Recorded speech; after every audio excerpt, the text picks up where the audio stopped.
Welcome to all of you. Myself, Devesh Tripathi from Pandit Deendayal inter college Maharajganj. पिछले lecture में हमने packing efficiency पढ़ा था for different kind of unit cells. आज फिर एक मुख्य टॉपिक पे चर्चा करेंगे जो आपके बोर्ड एग्जाम के अनुसार बहुत ही इंपॉर्टेंट टॉपिक है, जो है डिफेक्ट इन सॉलिड्स। आइए देखते हैं इस टॉपिक के विषय में। हम इस चैप्टर के अंदर यानी कि क्रिस्टलाइन सॉलिड्स, यानी कि सबसे ज्यादा अगर हमने कुछ लिया है तो क्या लिया है, क्रिस्टलाइन सॉलिड्स। तो क्रिस्टलाइन सॉलिड्स जो होते हैं वो किस में हो सकते हैं, हम पढ़ चुके हैं पहले भी, आयंस के रूप में, एटम के रूप में, या फिर मॉलिक्यूल्स के रूप में। ठीक है। और क्रिस्टलाइन सॉलिड्स में होते हैं ये जो आयंस, एटम या मॉलिक्यूल्स, ये बहुत ही डिसिप्लिन्ड इनका अरेंजमेंट होता है, यानी कि ये लॉन्ग रेंज में बहुत ही अच्छे तरीके से डिसिप्लिन्ड अरेंजमेंट इनका होता है। ठीक है ना। आप देखिए इसे ऐसे, आप देख चुके हैं पहले भी इसके बारे में।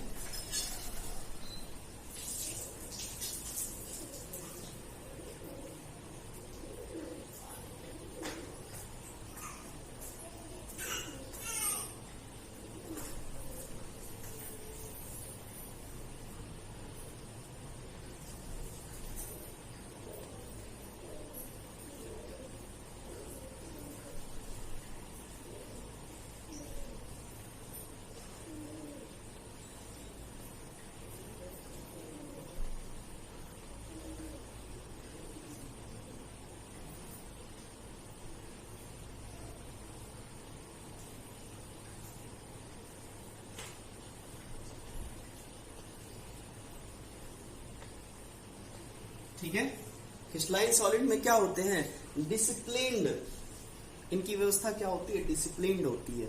ये अच्छे तरीके से एक पैटर्न में होते हैं। ठीक है ना।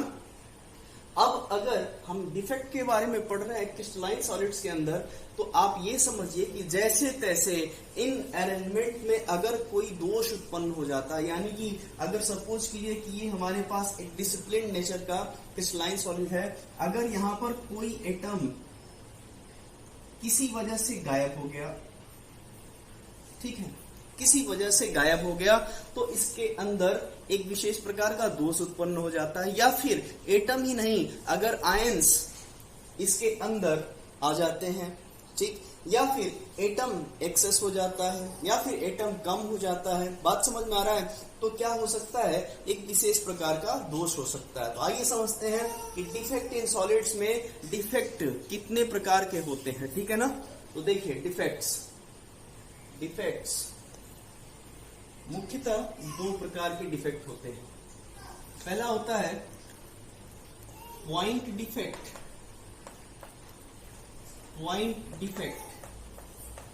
दूसरा होता है इलेक्ट्रॉनिक डिफेक्ट। पॉइंट डिफेक्ट और दूसरा इलेक्ट्रॉनिक डिफेक्ट। पॉइंट डिफेक्ट को हम क्या कहते हैं, एटम डिफेक्ट भी कहते हैं, एटॉमिक डिफेक्ट भी कहते हैं, ठीक है। पॉइंट डिफेक्ट को फिर हमने क्लासिफाई किया हुआ है कितने भाग में, 3 भागों में। ठीक। पहला है स्टोइकियोमेट्रिक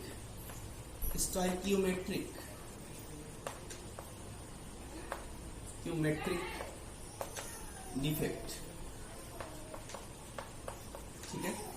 दूसरा है नॉन स्टोइकियोमेट्रिक डिफेक्ट,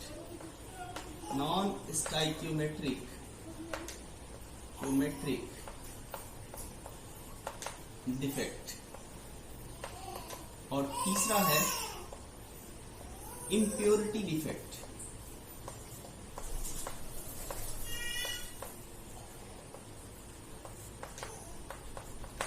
ठीक है। आप देख सकते हैं कि डिफेक्ट इन सॉलिड्स 2 भागों में बांटे गए हैं। पहला पॉइंट डिफेक्ट, जिसे आप एटॉमिक डिफेक्ट भी कहते हैं, और दूसरा इलेक्ट्रॉनिक डिफेक्ट। पॉइंट डिफेक्ट को फर्दर फिर 3 भागों में क्लासिफाई किया गया है। पहला स्टाइक्योमेट्रिक डिफेक्ट, दूसरा नॉन स्टाइक्योमेट्रिक डिफेक्ट और तीसरा इम्प्योरिटी डिफेक्ट। अब यहाँ पर जो स्टाइक्योमेट्रिक डिफेक्ट है इसको भी फर्दर 4 भागों में क्लासिफाई किया गया है। पहला देखिएगा, पहला है वैकेंसी डिफेक्ट,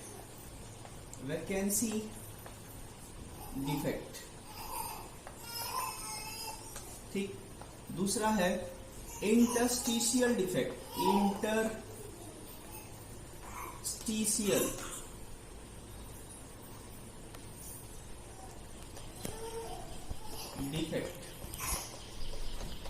तीसरा है शॉर्टकी डिफेक्ट,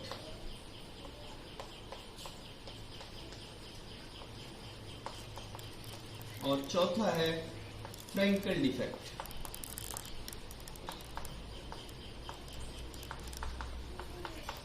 ठीक है। पॉइंट डिफेक्ट, इलेक्ट्रॉनिक डिफेक्ट, ये 2 भागों में पहले, फिर पॉइंट डिफेक्ट को फर्दर 3 भागों में क्लासिफाई किया गया है। पहला स्टाइक्योमेट्रिक डिफेक्ट, दूसरा नॉन स्टाइक्योमेट्रिक डिफेक्ट और तीसरा इम्प्योरिटी डिफेक्ट। स्टाइक्योमेट्रिक डिफेक्ट को फिर से 4 भागों में क्लासिफाई किया गया है। पहला वैकेंसी डिफेक्ट अर्थात रिक्त दोष, दूसरा इंटरस्टिशियल डिफेक्ट अर्थात अंतराकाशी दोष और तीसरा शॉर्टकी डिफेक्ट, चौथा फ्रैंकल डिफेक्ट। ठीक है। उसके बाद से नॉन स्टाइक्योमेट्रिक डिफेक्ट को भी 2 भागों में क्लासिफाई किया गया है। पहला मेटल एक्सेस डिफेक्ट, ठीक है, और दूसरा metal deficiency defect.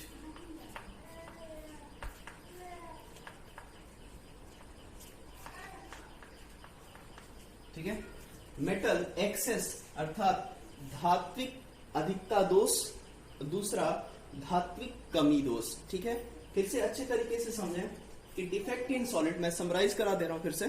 Defect in solids हमें इस चैप्टर में मैक्सिमम टाइम क्रिस्टलाइन सॉलिड ही पढ़ा हुआ है। तो क्रिस्टलाइन सॉलिड किसमें होते हैं? आयंस में होते हैं, एटम्स में होते हैं या फिर मॉलिक्यूल्स में होते हैं, जिनमें एक डिसिप्लिन नेचर के क्या होते हैं, पैटर्न होते हैं, वो व्यवस्थित रहते हैं लॉन्ग रेंज में।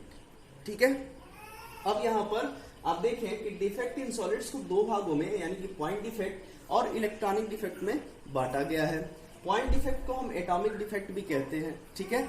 और इस पॉइंट डिफेक्ट को हम 3 भागों में फर्दर क्लासिफाई किए हुए हैं। पहला है स्टाइक्योमेट्रिक डिफेक्ट, दूसरा है नॉन स्टाइक्योमेट्रिक डिफेक्ट और तीसरा है इम्प्योरिटी डिफेक्ट। ठीक है। स्टाइक्योमेट्रिक डिफेक्ट को फर्दर फिर 4 भागों में क्लासिफाई किया गया है। पहला है वैकेंसी डिफेक्ट, दूसरा है इंटरस्टिशियल डिफेक्ट और तीसरा है शॉर्टकी इफेक्ट, चौथा है फ्रैंकल डिफेक्ट। ठीक है। अब यहाँ पर नॉन स्टाइक्योमेट्रिक डिफेक्ट को आप देखें कि इसको भी फर्दर 2 भागों में क्लासिफाई किया गया है। मेटल एक्सेस डिफेक्ट, दूसरा मेटल डेफिशिएंसी डिफेक्ट। अब यहाँ एक चीज समझिए कि ये जो आपके पास शॉर्टकी डिफेक्ट में 2 हैं, वैकेंसी डिफेक्ट और इंटरस्टिशियल डिफेक्ट, ये नॉन आयनिक कंपाउंड में दिखते हैं। ध्यान दीजिएगा, जो आपके पास वैकेंसी डिफेक्ट है और इंटरस्टिशियल डिफेक्ट है, ये नॉन आयनिक कंपाउंड में दिखते हैं। और शॉर्टकी डिफेक्ट और फ्रैंकल डिफेक्ट, ये दोनों टाइप्स के डिफेक्ट आयनिक कंपाउंड में दिखते हैं। याद रखें, बोर्ड एग्जाम के अनुसार ये दोनों डिफेक्ट बहुत ही इंपॉर्टेंट टॉपिक है। ठीक है ना। इसे अच्छी तरीके से आप समझें और राइट डाउन करें।